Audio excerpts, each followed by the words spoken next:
AP cabinet సమావేశం ప్రారంభమైంది. CRDA ప్రతిపాదనలకు ఆమోదం తెలపనుంది.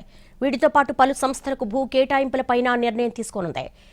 ఎస్ఐపిబి ప్రతిపాదనలకు ఆమోదం తెలపనుంది. కేబినెట్ సిఆర్డీఏ ప్రతిపాదనలకు ఆమోదం తెలిపే అవకాశం ఉన్నట్టుగా తెలుస్తోంది. పలు సంస్థలకు భూ కేటాయింపులపై నిర్ణయం తీసుకోబోతోంది కేబినెట్.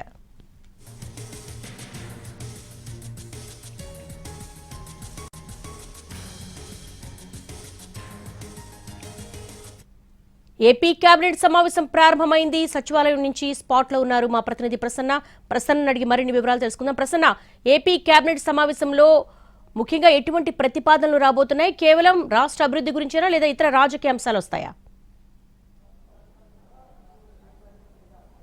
దేవి, కొద్దిసేపటి క్రితమే ఏపీ కేబినెట్ సమావేశం ప్రారంభమైంది. ఒక 55 అంశాల ఎజెండా భారీగా ఇవాళ కనిపిస్తుంది కేబినెట్ లో.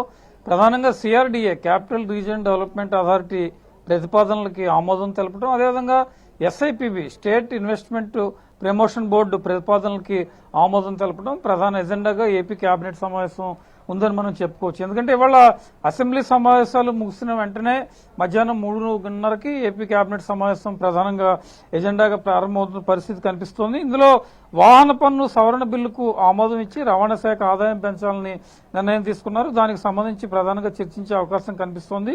కాణిపాకం దేవస్థానానికి భూములు కేటాయించి భక్తుల సౌకర్యాలు విస్తరించాలని ప్రధానంగా నిర్ణయం తీసుకున్నారు. దానికి సంబంధించి కృష్ణా జిల్లాలో మార్కెట్ యార్డ్ ఏర్పాటు, చీరాల వద్ద ప్రభుత్వ భూముల ద్వారా విక్రయం, పరిశ్రమల అభివృద్ధికి సంబంధించి, నీటి వనరుల శాఖకు సంబంధించి పాత కేసుల ఉపసంహరణ. కీలకంగా ఏంటంటే ఆంధ్రప్రదేశ్లో సైన్స్ అండ్ టెక్నాలజీ ఒక కొత్త శాఖను ఏర్పాటు చేయడానికి ఏపీ కేబినెట్ నిర్ణయం తీసుకోబోతోంది. దానికి సంబంధించి కూడా ప్రధానంగా ఇవాళ చర్చిస్తారు. చిత్తూరులో మహిళా డిగ్రీ కాలేజు ఉన్నత విద్యాశాఖను స్కిల్ డెవలప్మెంట్ తో అనుసంధానం చేయడం, అంటే హయ్యర్ ఎడ్యుకేషన్ లో స్కిల్ డెవలప్మెంట్ కలిపితే కనుక పరిశ్రమల్లో యువతకు ఉద్యోగ అవకాశాలు ఎక్కువగా ఉంటాయి. దీనివల్ల చాలా మంది యువతకు ఉపాధి కలగడానికి అవకాశం ఉంటుందని ఒక ఎజెండాతో ప్రభుత్వం వెళ్తోంది. కాబట్టి దానికి సంబంధించి అదేవిధంగా Kakinada convention centre 5 star hotel నిర్మాణం, ఆదాని డేటా సెంటర్ ప్రాజెక్టుకు భూముల కేటాయింపు, కొన్ని షరతులు, ఉల్లంఘించిన పరిశ్రమల భూముల రద్దు. ఎందుకంటే పరిశ్రమలకి భూములు కేటాయించినప్పుడు వాళ్ళు త్వరితగతిన కొన్ని తేదీల ప్రకారం పరిశ్రమలు ఏర్పాటు చేసుకోవాలి. అలా ముందుకు రాని వాటి విషయంలో ప్రభుత్వం పునరాలోచించుకుని ఒక నిర్ణయం తీసుకునే అవకాశం ఉంది. కాబట్టి దానికి సంబంధించి అమరావతి భూముల కేటాయింపుల సమీక్షకు సంబంధించి, అదేవిధంగా అసెంబ్లీ హైకోర్టు మౌలిక వసతులకు సంబంధించి ఒక 556 కోట్ల రూపాయలు హైకోర్టుకు, అసెంబ్లీ భవన పనులకు 424 కోట్ల రూపాయలు కేటాయించింది.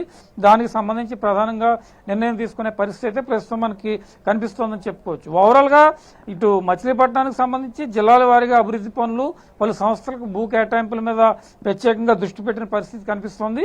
ఎస్ఐపిబి ప్రతిపాదనలో రాష్ట్రంలో కొత్త పరిశ్రమలు రావడానికి ప్రధానంగా ఎస్ఐపిబి ప్రతిపాదనలు ఉంటాయి. కాబట్టి దానికి సంబంధించి ఆమోదం తెలపడం, సిఆర్డీఏలో కొత్త భవనాల నిర్మాణం, అమరావతి పనుల పురోగతి, వీటన్నిటి మీద కూడా ప్రధానంగా చర్చించి ఆమోద ముద్ర వేస్తారు.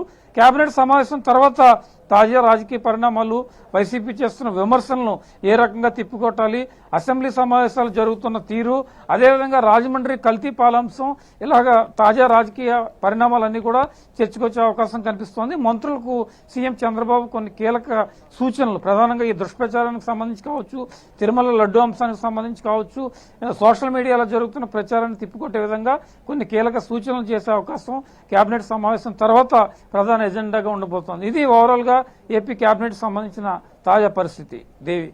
All right Prasanna, thanks for the live updates.